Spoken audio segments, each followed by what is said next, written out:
Hey, what's going on, guys? MLGGamingClub here, and for my first video I will be showing you the basics of Redstone. Now I plan to make this into a full-on series, a Redstone tutorial series, from the basics, which I'm going to show you today, all the way to computers and calculators.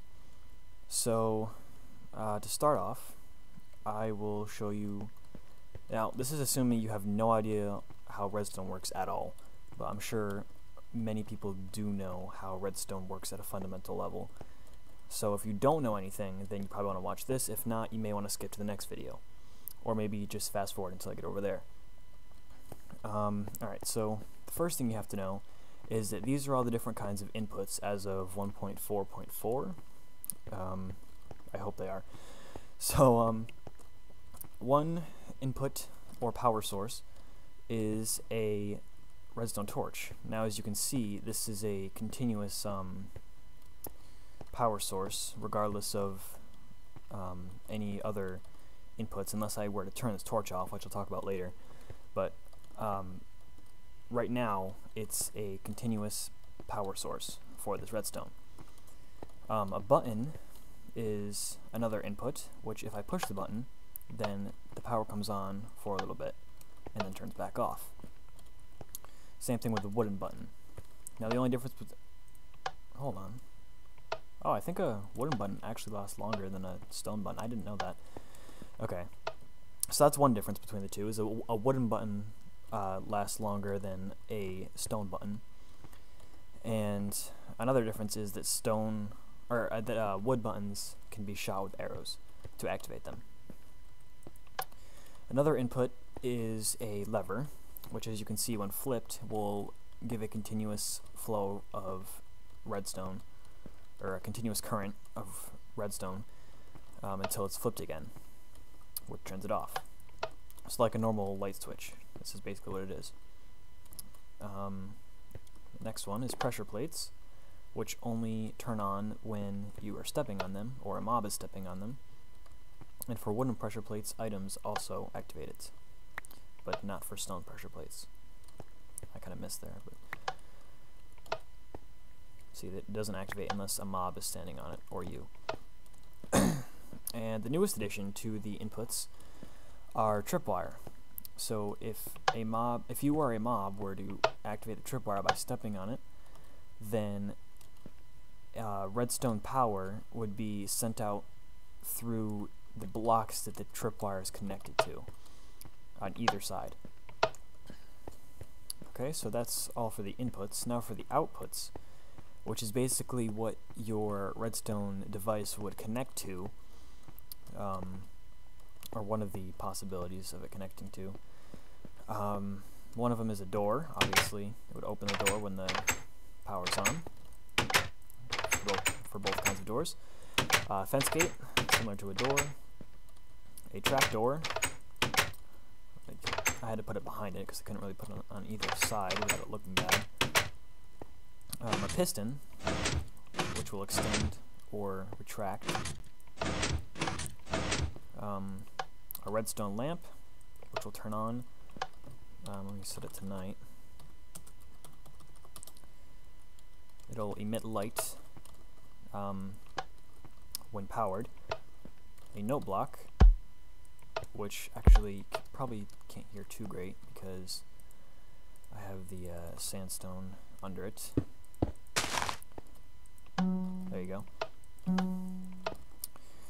A dispenser, which will dispense items when powered. And TNT, which will explode when powered. And if you didn't know that TNT actually doesn't explode when it's in underwater. Okay, so that's all the inputs and outputs. You can set the inputs to power the outputs, and that would be probably the most basic redstone circuit. So, as you can see, the levers are the input, while these are the outputs. Alright, next. These are a few properties of blocks. So when a block is powered, it sends power from each face. So it can send it from here, here, here, the top, or the bottom. So as you can see, when it's powered, it sends it in every direction, top and bottom. So yeah, that's how blocks work. Oops. There we go. Now this is a few properties about torches. Torches invert the current and can power blocks directly. So as you can see, the torch is inverting the current, because normally with the lever off, the current will be off, but with a torch, it turns the current on. So torches can power directly out in front of them. Oops. They can power a block under them, and they also can power a block above them. So that's how torches work, and they also will turn off if they're attached to a powered block. As you can see, this block is getting power and the torch is off, so it's not powering the current. And now for the next part, repeaters. Repeaters lengthen the signal but can only be powered from one side. So as you can see, the torches are pushing the current into the repeaters, but it's not actually going through the repeaters because this repeater can only be powered from this side. As you can see, it's powered there. So repeaters will only power, and will only gain power from the direction that you place them. So only here, not here, here, or here. They also don't receive power from a powered block that they are placed on, because as you can see, this torch is powering this block above it, but the repeater is not being powered. And you can also see that the torch turns off when powered. Repeaters also lengthen the redstone current. So redstone can go up to 15 blocks, and on the 16th block it loses its power. So at the 16th block, you have to place a repeater to continue the circuit.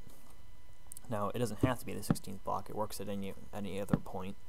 But the 16th block is the maximum distance that redstone can travel without needing a repeater.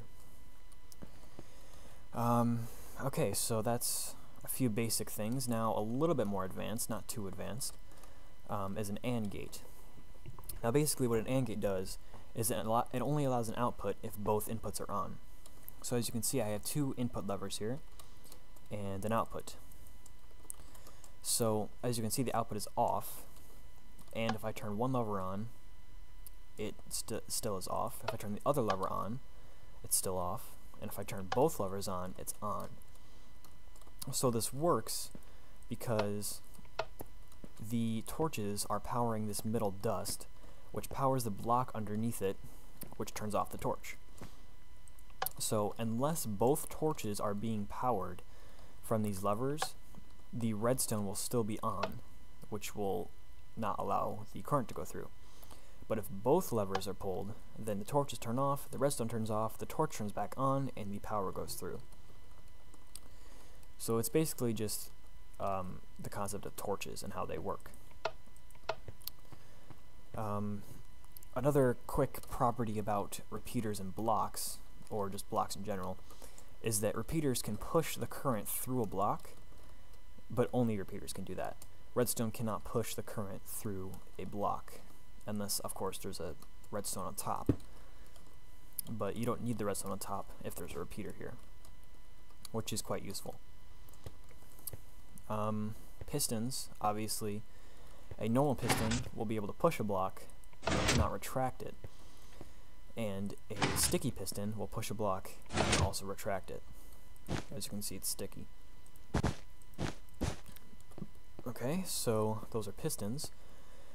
And the last and probably the most recent addition to redstone mechanics is glowstone and half-volt transparent blocks, which are glowstone, half slabs, I'm not really sure if stairs work in this way, but I know glowstones and half slabs do.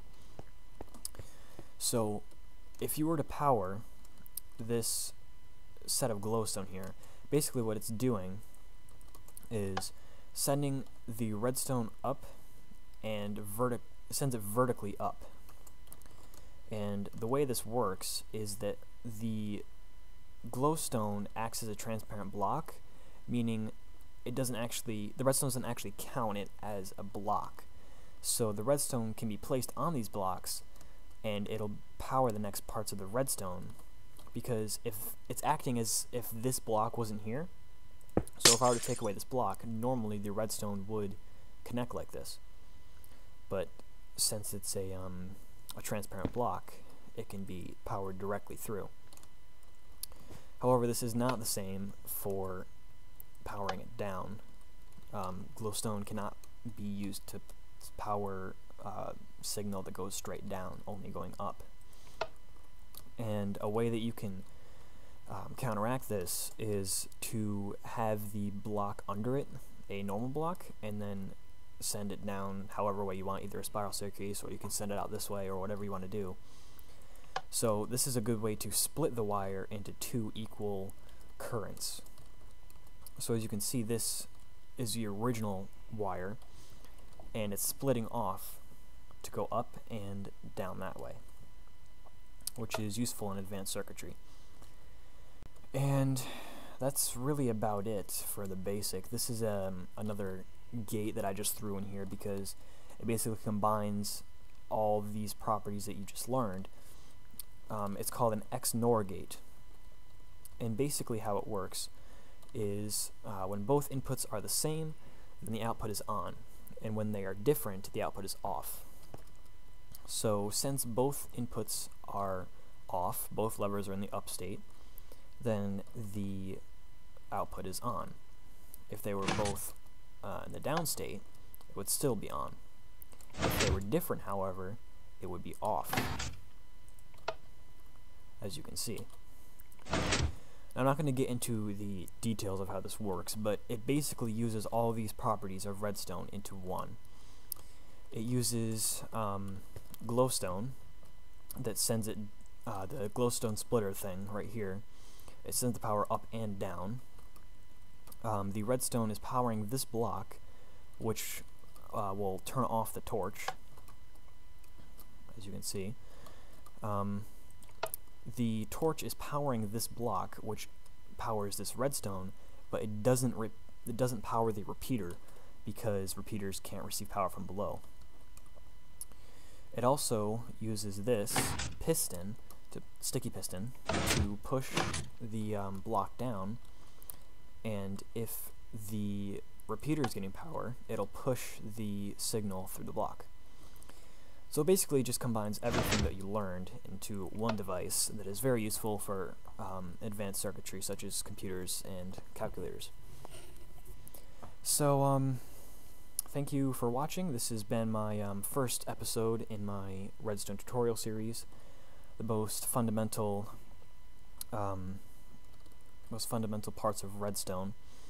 If you liked the video, leave a like, a comment, anything. If you have constructive criticism, leave that in the comments. This is my first video, so I'm expecting that.